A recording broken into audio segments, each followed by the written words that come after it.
night I wrote the song, Christina Grimmie was shot in Orlando, and then the next night we filmed the video, and we found out about the Pulse shooting right after we wrapped shooting.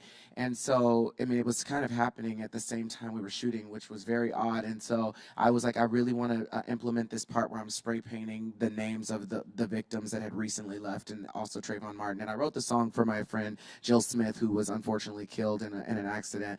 She was shot, and she was a cop in my town of Arlington, Texas. And so the crew members all volunteered their time to come back and shoot the next day to add those things in, which I thought was a very sweet gesture of them.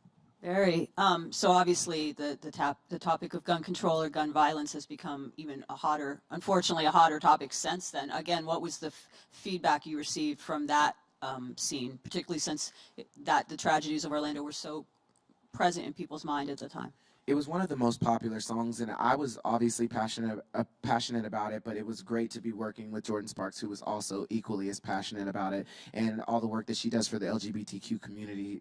We had no idea that the Pulse shooting was going to happen, but she was even more elated to be a part of it because of that, and she talked about that on The View a couple of days after it happened.